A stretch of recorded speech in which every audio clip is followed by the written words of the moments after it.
En 1931, la puissance d'un empire criminel se mesure dans une simple photo. Dans la piscine d'une villa de Miami, 3 hommes se détendent au soleil. On y reconnaît notamment Al Capone et Lucky Luciano, les 2 plus grands noms du crime organisé américain.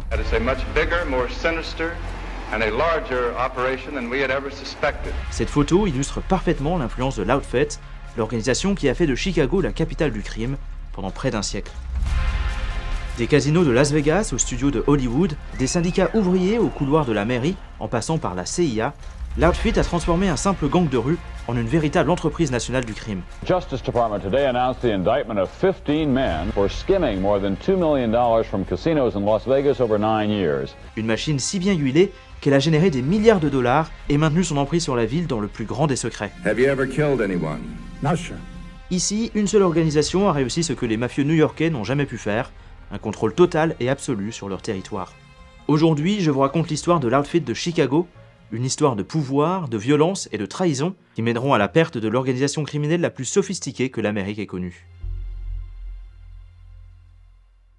Cette vidéo est sponsorisée par NordVPN. Vous savez sûrement ce qu'est un VPN, ça vous permet de vous connecter virtuellement depuis n'importe où dans le monde, et donc de masquer votre adresse IP et chiffrer vos données. NordVPN est le leader du marché et vous offre bien plus que ça. C'est une solution de sécurité tout en un qui bloque les sites frauduleux, les logiciels malveillants et les publicités agressives, tout en stoppant les trackers web. Ça fait des années que j'utilise tous les jours et je ne peux que le recommander. Par exemple, je travaille souvent dans des cafés ou des bibliothèques pour préparer mes vidéos et je me connecte toujours sur un VPN avant d'utiliser un Wi-Fi public pour protéger mes données. Et ça m'est tout aussi utile en dehors du travail. Comme vous le savez peut-être, je passe la plupart de mon temps à New York et NordVPN est indispensable pour regarder le catalogue français de mes plateformes de streaming. Par exemple, MyCanal ne fonctionne pas du tout à l'étranger, sauf avec un VPN. Vous pouvez l'utiliser sur 10 appareils simultanément et maintenant qu'ils ont sorti leur application sur Apple TV, je peux accéder à tout ça depuis ma télé en un clic, c'est super pratique. NordVPN est le VPN le plus rapide du marché et vous pouvez bénéficier de 4 mois gratuits sur un abonnement de 2 ans grâce au lien dans la description. Ça revient à moins de 3 € par mois et vous avez une garantie satisfait ou remboursée de 30 jours. Merci à NordVPN de soutenir mon travail.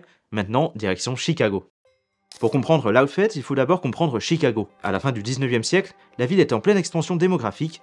Les immigrants arrivent en masse, notamment depuis l'Europe du Sud, fuyant la pauvreté pour tenter leur chance dans le Nouveau Monde. Et Chicago est l'endroit parfait pour ça. La ville est une plaque tournante du commerce national, située stratégiquement entre les Grands Lacs et le Mississippi. C'est un passage obligé pour toutes les marchandises qui circulent d'est en ouest, et forcément, ça crée beaucoup d'opportunités. Comme dans la plupart des grandes villes américaines, les communautés d'immigrants se regroupent par quartier. Les Italiens se retrouvent à Little Italy, à l'ouest de la ville, et les Irlandais au sud. Très vite, ces quartiers, souvent peu contrôlés, voient naître des gangs de rue. Les gangs italiens pratiquent notamment ce qu'on appelle la main noire. Ils envoient des lettres de menaces aux commerçants, exigeant des grosses sommes d'argent, une tactique d'extorsion déjà pratiquée en Sicile depuis le XVIIIe siècle, et importée dans les quartiers italiens des grandes villes américaines. Je précise que la main noire n'est pas le nom d'un gang, c'est vraiment le nom d'une technique d'extorsion, et ceux qui la pratiquaient étaient en quelque sorte les précurseurs des mafieux. Mais si le crime s'est développé un peu partout dans les villes américaines, Chicago est unique pour 2 raisons. D'abord, sa géographie et son architecture, qui sont assez particulières. Construite sur des marécages, la ville était assez instable lors de ses premières décennies d'existence,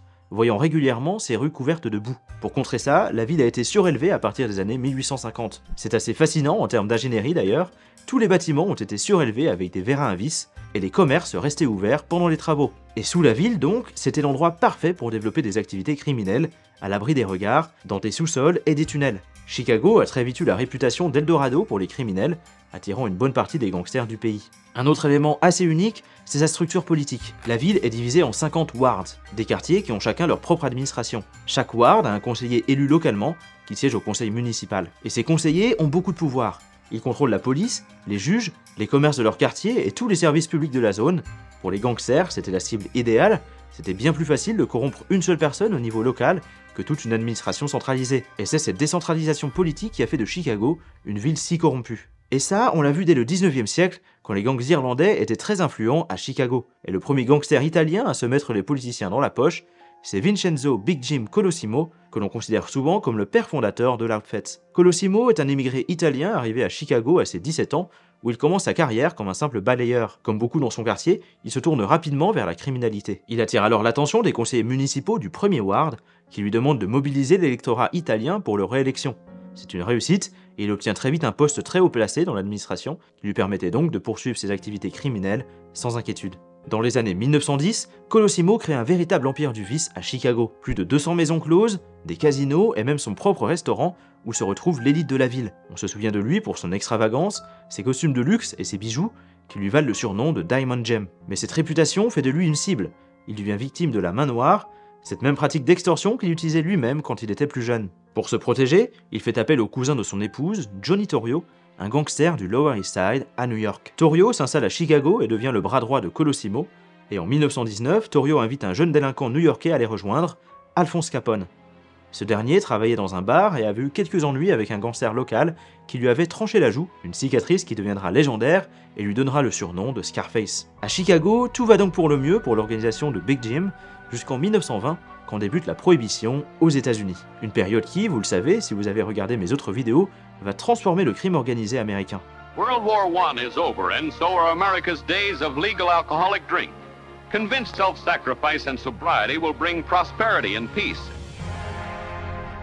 La position stratégique de Chicago près des Grands Lacs en fait l'endroit parfait pour faire fortune avec la contrebande d'alcool, venant du Canada. Colosimo refuse catégoriquement de se lancer dans ce business, pourtant très lucratif. Johnny Torrio, lui, y voit une opportunité en or. Le 11 mai 1920, quelques mois seulement après le début de la prohibition, Big Jim Colosimo est assassiné en sortant de son restaurant.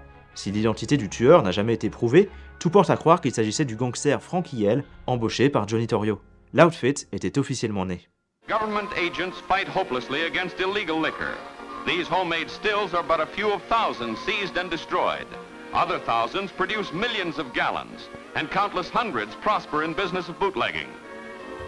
Johnny Torrio continue donc les activités de Colosimo et va en faire un réel empire grâce à la contrebande d'alcool, accompagné du jeune Alphonse Capone, qui devient son bras droit quelques années seulement après être arrivé en tant que portier et serveur pour l'une de ses speakeasy.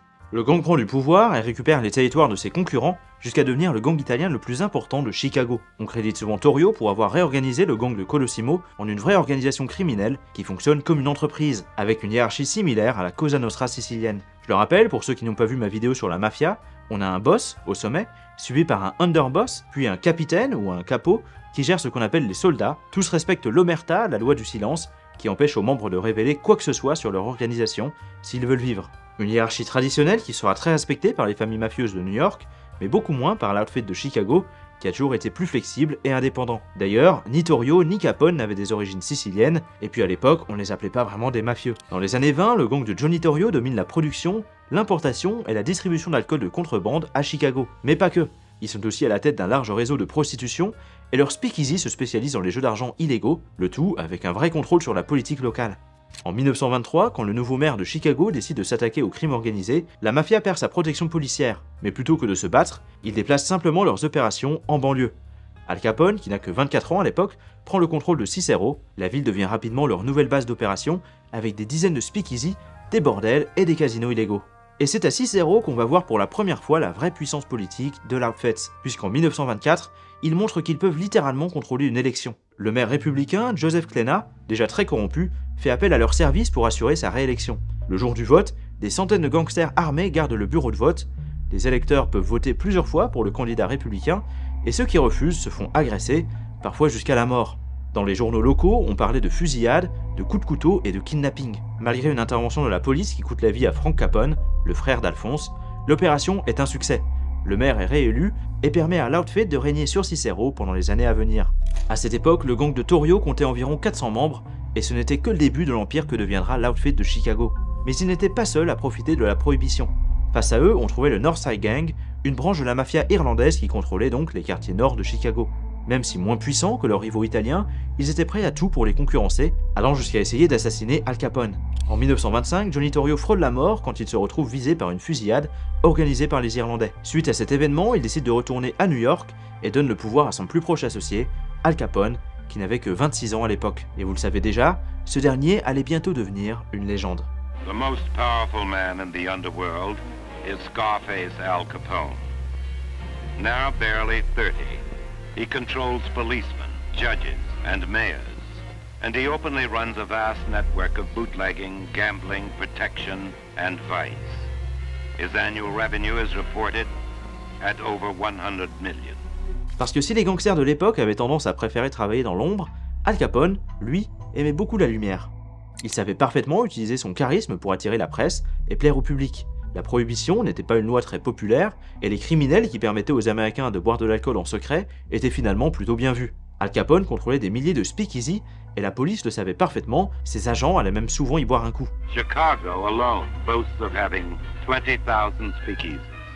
Millions of Americans find that breaking the law can be fun. À l'époque, on ignore encore la structure complexe du crime organisé, et même si l'on soupçonnait sa violence, on ne l'avait jamais vraiment vu, ce qui a permis à Al Capone de devenir une figure fascinante. En tant que plus grand gangster de la capitale du crime, il devient une célébrité nationale. Dans le New Yorker, on le décrit à l'époque comme le plus grand gangster de l'histoire. Al Capone ne fait rien pour rester discret, il déambule dans les rues avec des costumes de luxe, roule en Cadillac toute neuve et passe ses week-ends dans une villa à Miami. Il devient un symbole de réussite plutôt qu'un ennemi de la nation. En 1926, on estimait sa fortune à 100 millions de dollars, ça équivaut à plus de 1,7 milliard aujourd'hui.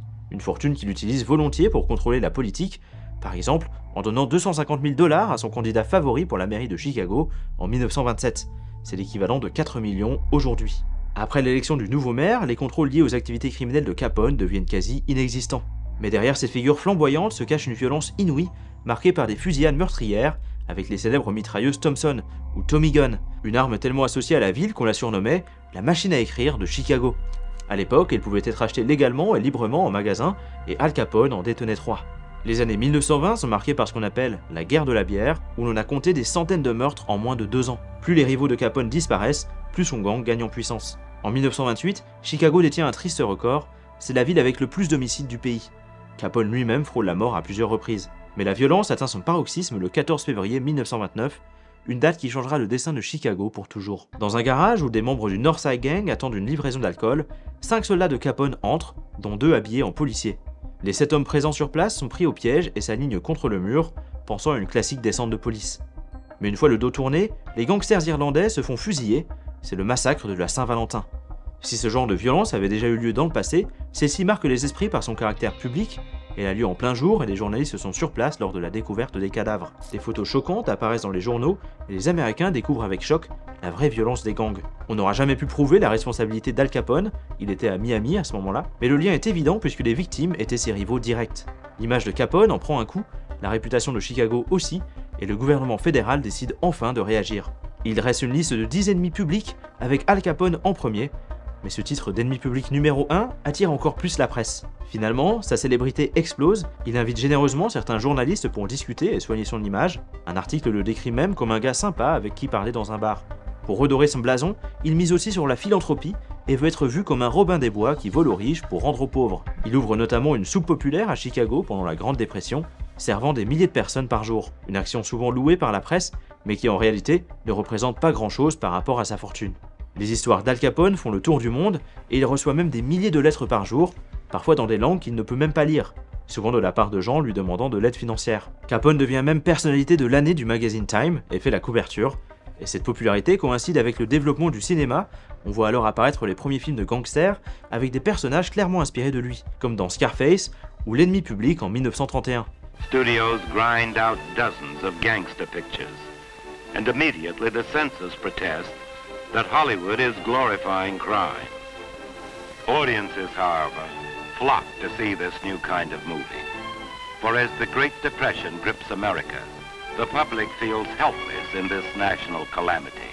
Le boss de Chicago est plus populaire que jamais, presque glorifié, au point qu'il affirme même avoir été approché par des studios pour jouer dans des films. Pendant ce temps, Capone solidifie son influence sur le crime organisé à l'échelle nationale. Contrairement à l'image du gangster solitaire à la tête de son propre empire à Chicago, il est en réalité directement impliqué dans un large réseau criminel national.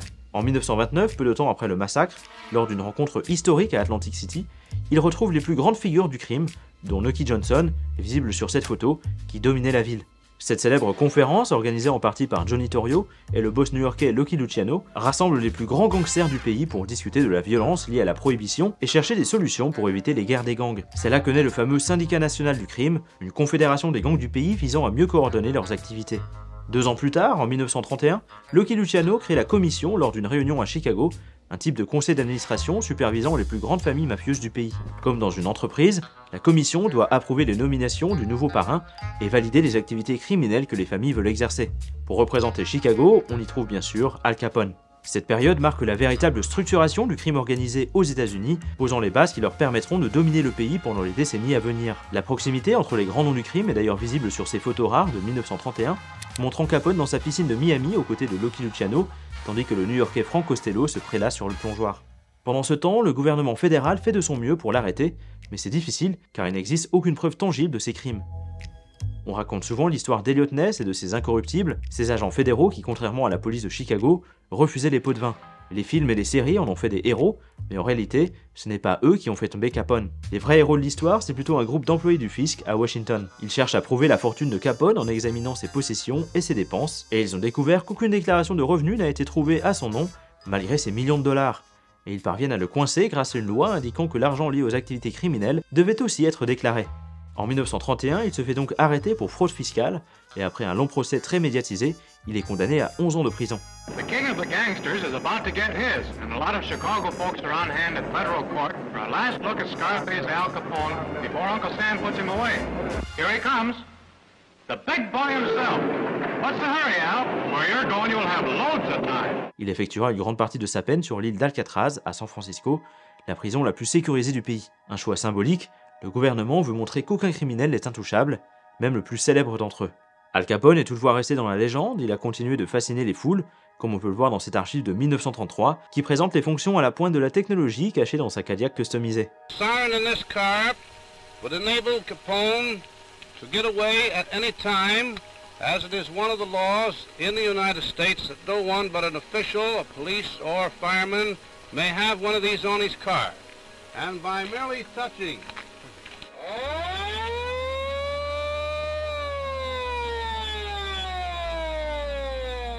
À ce moment-là, tout laisse penser que le crime organisé allait chuter pour toujours à Chicago. En réalité, il est simplement retourné dans l'ombre, et l'outfit allait devenir bien plus puissant qu'à l'époque d'Al Capone. Washington, D.C. Roosevelt brings back beer and wine. The downfall of Prohibition being celebrated in real old-time hilarity. Yes, and by the renewal of old acquaintances. Hotels and nightclubs report a real pre-war spirit among those revelers. Le remplaçant officiel de Capone s'appelle Frank Nitti, son ancien bras droit, mais le véritable cerveau de l'organisation, c'est Paul Ricca, un autre proche de Capone. Contrairement à Capone qui aimait la lumière, Ricca préfère l'ombre, et c'est là tout le génie de l'outfit. Pendant que Paul Nitti joue le rôle de parrain public, Ricca tire les ficelles en secret, malgré son titre officiel de underboss. C'est aussi une grosse différence avec les 5 familles de New York, qui ont une structure bien plus traditionnelle. Cette nouvelle direction marque un tournant, l'outfit ne se contente plus de Chicago, il étend son influence vers le Wisconsin et même jusqu'en Californie. Avec la fin de la prohibition, il mise sur une autre poule aux œufs d'or, l'infiltration des syndicats, une stratégie déjà initiée à l'époque d'Al Capone. Le principe est simple, la mafia menace les leaders des syndicats pour imposer des membres de leur gang ou des proches au poste de direction.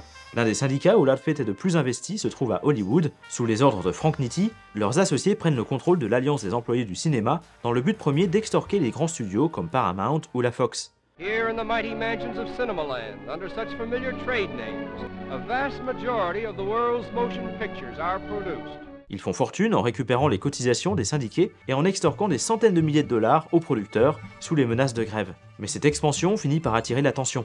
En 1943, Nitti et Ricca sont inculpés pour leur racket à Hollywood. Nitti, qui souffrait de claustrophobie, se suicide plutôt que de retourner en prison. Ricca, lui, est condamné à 10 ans mais n'en fait que 3, grâce à ses connexions politiques. Paul Ricca devient alors le parrain officiel et nomme Tony Accardo comme son bras droit. Accardo a commencé sa carrière comme chauffeur d'Al Capone, il allait bientôt devenir un des plus grands et des plus puissants boss de l'histoire de la mafia. Malgré son titre officiel, Ricca et Accardo se partageaient en fait le pouvoir dans l'ombre, un cas unique dans l'histoire de la mafia américaine. Et il faut dire que l'ombre est appréciable en cette période. En 1950, Washington continue de s'intéresser à la mafia et lance une commission d'enquête de 2 ans durant laquelle 600 témoins sont appelés à témoigner, dont Tony Accardo. Les audiences sont diffusées à la télévision et au cinéma, c'est un des premiers événements regardés simultanément par tout le pays, avec un pic d'audience à 30 millions de spectateurs.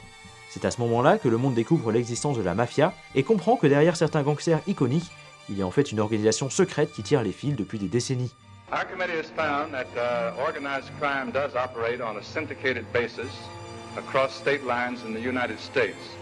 That is a much bigger, more sinister and a larger operation than we had ever suspected. C'est non seulement un événement dans l'histoire de la télévision, mais aussi dans l'histoire du crime organisé, qui est maintenant connu au grand jour. En 1957, l'outfit nomme Sam Giancana comme parrain officiel.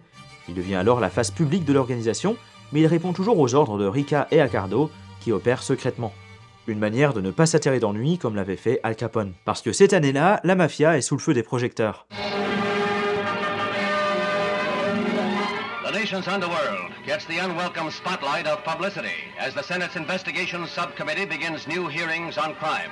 Robert Kennedy, conseiller juridique au Sénat, est en charge d'une autre commission d'enquête sur l'influence du crime organisé sur les syndicats. Depuis quelques années, l'outfit de Chicago avait la main mise sur le puissant syndicat des camionneurs, présidé par Jimmy Hoffa, populaire syndicaliste très proche de la mafia. Did you say that SOB, I'll break his back?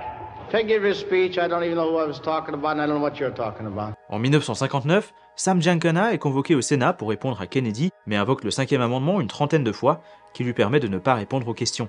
Tell us anything about any of your operations, or you just giggle every time I ask you a question? Declined to answer because I honestly believe my answer might tend to incriminate me. I thought only little girls giggled with the Giancana. Chicago, always the most bustling of American cities, leaps ahead in a frenzy of building. L'outfit entre dans son âge d'or à cette époque. Ils sont plus puissants que les 5 familles de New York et contrôlent toute la partie ouest du pays. Giancana va devenir encore plus puissant que Al Capone, et il aime le montrer avec un style toujours irréprochable et des costumes extravagants. Il fréquente aussi l'élite américaine et le monde du divertissement, il est proche de Sinatra notamment, et sort avec des actrices. Mais on se souvient surtout de lui pour ses connexions politiques, ou plutôt ses supposées connexions.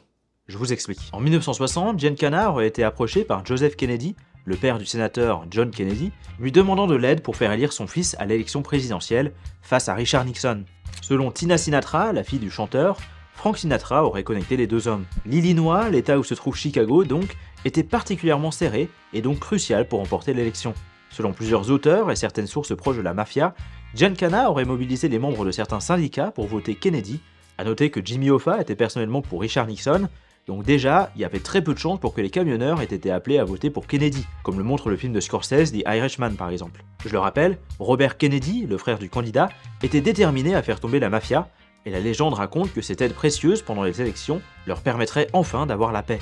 C'est une histoire vraiment croustillante, mais malheureusement, elle est fausse. En tout cas, il n'existe aucune preuve tangible, et surtout, les chiffres ne montrent aucun résultat irrégulier pour le candidat démocrate, y compris dans les zones de Chicago contrôlées par la mafia. Je ne dis pas que c'est impossible que Giancana ait été approché pour aider Kennedy, mais rien ne permet de le démontrer. Ces affirmations restent encore aujourd'hui des rumeurs, et aucune fraude électorale n'a pu être trouvée. Somewhat afternoon on the day after the election, Senator Kennedy received a telegram from the Vice President congratulating him on his victory. Finalement, Kennedy est élu président et son frère devient procureur général des États-Unis, rôle dans lequel il doublera ses efforts pour faire tomber la mafia, notamment à Chicago, où il ajoute 60 agents du FBI. The field of organized crime, I think it's a very serious situation that's facing the country at the present time. I think a lot of steps can be taken in order to deal with the problem. I think it's gotten much more serious over the period of the last 10 years. Certains affirment que Giancana est aussi derrière les assassinats des deux frères Kennedy, mais encore une fois, cela reste des théories du complot, il n'existe aucune preuve.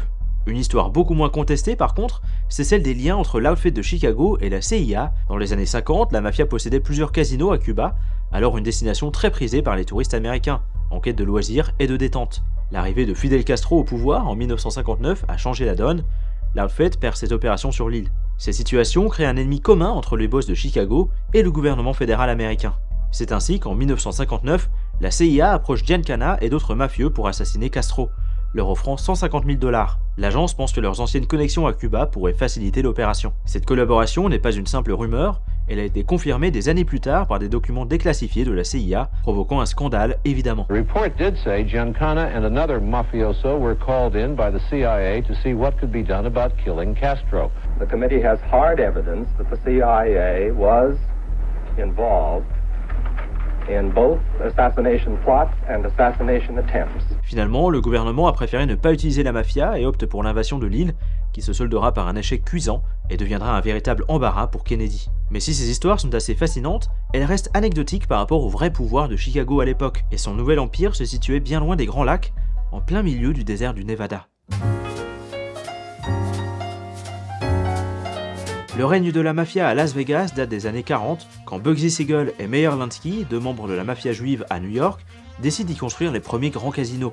Here the visitor will learn that recreation is truly unlimited. À la fin des années 50, sous l'influence de Giancana, l'Outfit va transformer Las Vegas en une destination incontournable de l'Ouest américain, mais surtout une vraie machine pour générer des millions de dollars. Multicolored signs of the downtown clubs tell you that it's fun time at the entertainment capital of the world. Grâce à leur mainmise sur les syndicats, et notamment leur relation avec Jimmy Hoffa et les Teamsters, ils ont accès à une ressource très précieuse, l'argent des fonds de pension.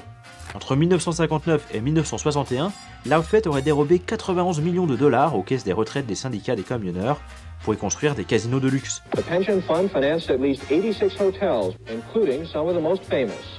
At least $15 million went to the dunes in Las Vegas. Parmi les hôtels contrôlés par Chicago, on trouvait notamment le Stardust, un des plus iconiques et tape à l'œil de la ville.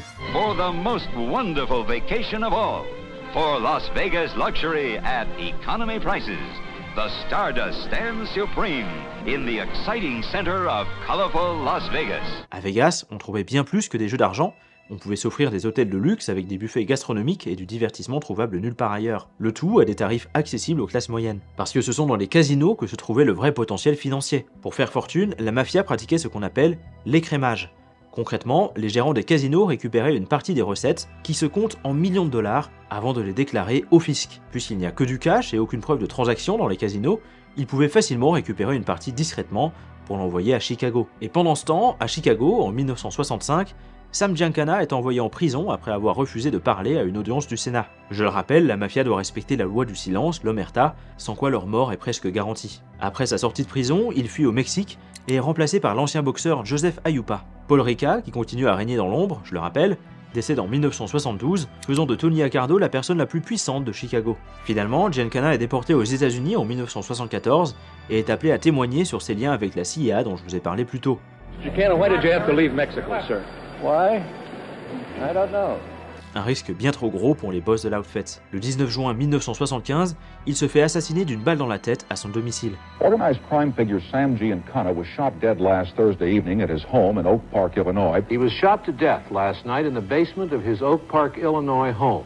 Shot 6 times with a .22 caliber weapon which may have had a silencer. He died violently in the basement, dressed in sport clothes, cooking sausage and spinach. Tony Accardo n'avait aucune pitié et n'hésitait pas à se séparer de quiconque pouvant lui attirer des ennuis. En 1978 par exemple, sa villa se fait cambrioler, non pas par des ennemis mais par des membres de l'Outfit, mécontents de ne pas avoir obtenu leur part d'un braquage. Ils l'ont vite regretté, ils ont tous été assassinés quelques semaines plus tard. The bodies of 5 burglars began cropping up in car trunks. All had been tortured before they were murdered. The killers have never been apprehended. Mais la purge la plus spectaculaire n'a pas eu lieu à Chicago, mais encore à Las Vegas. Et elle est si importante qu'elle va ironiquement causer le début de la chute de l'Outfit. Pour comprendre, petit retour en arrière. Pour dominer les casinos sans attirer l'attention, l'Outfit met en place une stratégie bien rodée. Les grands parrains restent à distance, s'installant plutôt au Texas ou en Arkansas, pendant qu'ils placent des hommes de confiance à l'intérieur. L'un d'entre eux, c'est Frank Rosenthal, un génie des paris sportifs. En 1968, Rosenthal s'est installé à Las Vegas, il a pris le contrôle du Fremont puis du Stardust, qu'il transforme en établissement plus luxueux que jamais. Il innove même en créant le premier espace de paris sportifs directement dans un casino. Officiellement, Rosenthal n'a pas le droit de gérer un casino, puisqu'il n'a pas de licence. Mais il utilise son rôle de directeur des spectacles pour contrôler ses casinos dans l'ombre. We see you growing more with Argent Corporation, taking a higher position possibly. That's a question for Mr. Good. Mr. Rosenthal's in as high a position as you can have now. Mais 3 ans plus tard, l'Outfit envoie Tony Spilotro pour surveiller des opérations, un ami d'enfance de Rosenthal. Un choix qui va s'avérer désastreux. A man by the name of Tony Spilotro has attracted the attention of law enforcement officials, some of whom think Spilotro is the most cunning and dangerous member of the crime syndicate. Spilotro est connu pour sa violence extrême. On lui attribue une vingtaine de meurtres. Sans supervision, il transforme Las Vegas en Far West. Il veut aussi faire fortune indépendamment, sans compter sur les casinos, et devenir une grande figure de la mafia. Il est très ambitieux. Il crée alors son propre gang pour organiser des cambriolages, surnommé le Hole in the Wall Gang, puisqu'il entrait dans les bâtiments en perçant un trou dans le mur. Son gang dérobe des millions de dollars à des grands établissements de Vegas et attire par la même occasion l'attention des autorités. Au même moment, le FBI investigue l'influence de la mafia sur les casinos de Las Vegas et il cherche à prouver qu'il pratique l'écrémage. Rosenthal fait de son mieux pour entretenir sa réputation et détacher son image de la mafia. Il lance notamment sa propre émission de télévision, le Frank Rosenthal Show, où il reçoit des célébrités comme Frank Sinatra dans le tout premier épisode. Live, the all-new Frank Rosenthal Show!